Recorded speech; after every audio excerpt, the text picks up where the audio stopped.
सभापति महोदय, अब मैं आर्थिक मामलों पर आना चाहता हूँ। मैं अधिक समय नहीं लूँगा। इस बात को सभी स्वीकार करेंगे कि तीव्र गति से हमारी आर्थिक प्रगति हो, इसका प्रबंध किया जाना चाहिए।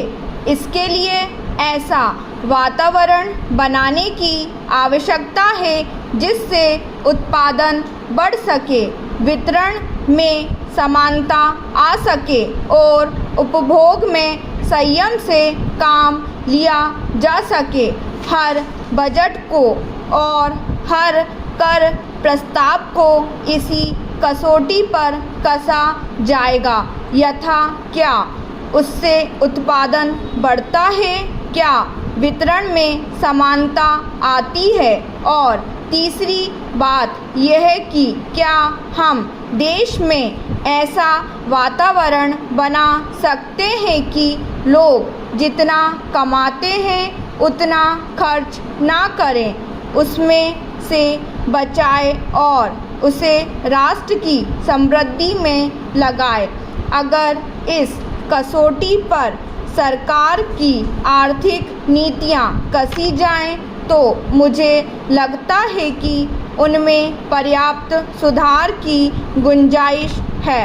मैं वित्त मंत्री की कठिनाइयों को समझ सकता हूँ।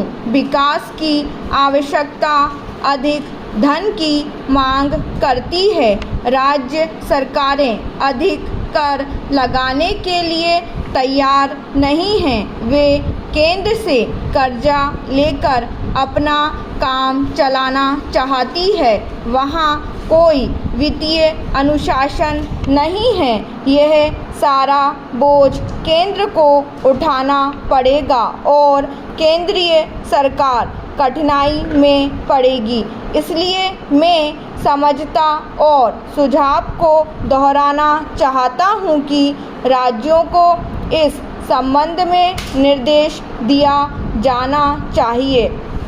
संविधान के अंतर्गत केंद्र इन राज्यों को निर्देश दे सकता है कि वह अपने साधनों के अंतर्गत अपने खर्च को चलाए। केंद्र के कर्ज पर निर्भर नहीं रहना चाहिए।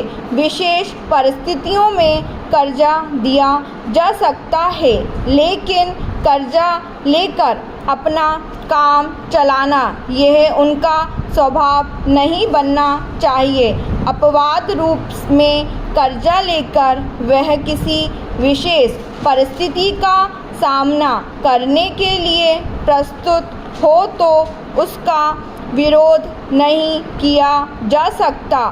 दूसरी बात यह है कि देश में सादगी और संपत्ति को उड़ाने के बजाय उसे उत्पादक कार्यों में लगाने का वातावरण बनाना चाहिए। मैं नहीं जानता वित्त मंत्री महोदय इससे कहाँ तक सहमत होंगे, लेकिन आज देश में समाजवाद की चर्चा बहुत होती है। लोगों को समाजवाद की ओर देखने का दृष्टिकोण विकृत हो गया है। लोग हमें क्या मिलता है इस और ज़्यादा ध्यान देते हैं, हम कितना खर्च करते हैं इस और ध्यान नहीं देते हैं। समाजवाद बिना संपत्ति की अभिवृद्धि किए और बिना उसके समान वितरण के नहीं आ सकता। हमारा देश कृषि प्रधान देश है।